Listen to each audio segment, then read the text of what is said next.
fiksi? Pernah. Haikal Agni Brata. Karika. Angkasa. Wow, keren banget sih. Dan kalian juga pasti pernah kan ngerasa sedih, marah, atau bahkan nangis cuman gara-gara baca cerita atau sekedar nonton drama. Pernah. Sampai jadi Bubi. Sumpah Nah, sampai jadi Bubi. aku juga pernah. Bahkan sampai sekarang aku juga suka sama salah satu karakter game.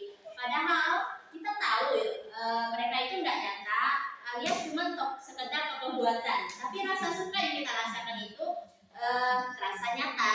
Nah dari situ aku mikir kenapa ya?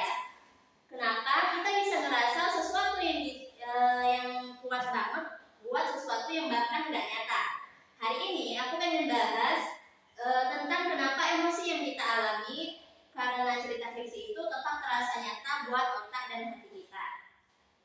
Ya, yang pertama ada cara otak kita merespon. Ternyata otak kita itu punya bagian khusus buat ngatur emosi, namanya amigdala dan sistem limbik. Bagian ini tuh nggak bisa bedain mana yang nyata dan mana yang sekedar imajinasi selama ceritanya itu kuat dan jatuh.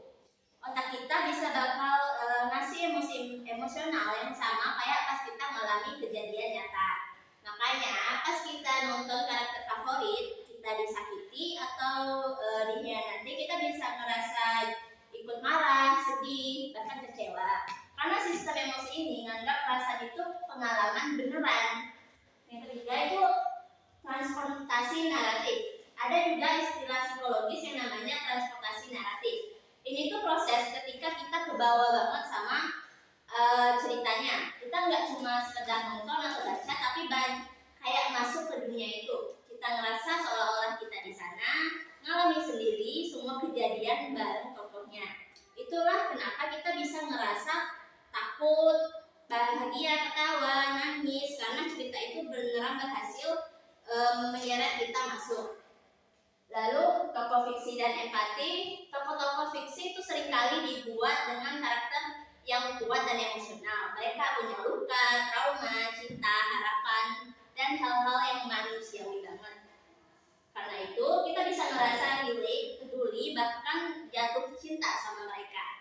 Dan perasaan itu valid, itu tanda kita punya empati. Kita bisa peduli sama sesuatu yang cuma ada di kertas atau layar, tetapi bisa ngena banget ke hati kita.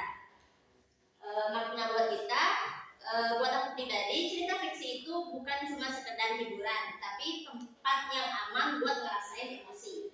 Kadang cerita fiksi itu bisa bantu kita mengenal diri sendiri lebih dalam. Kita jadi sadar kalau kita ternyata gampang tersentuh atau mungkin kita masih menyimpan luka yang enggak kita sadari. Cerita fiksi juga bisa menyembuhkan, bisa jadi pelarian atau bahkan tempat kita belajar mengenali cinta dan kehilangan. Jadi meskipun cerita fiksi itu nggak nyata, tapi rasa yang ditimbulkan itu nyata buat otak dan hati kita, dan itu wajar banget, bukan berlebihan. Justru itu tanda kalau kita masih peka, masih bisa ngerasain hal-hal yang manusiawi. Itulah dari saya ucapkan sekian dan terima kasih. Wassalamualaikum warahmatullahi wabarakatuh. Waalaikumsalam.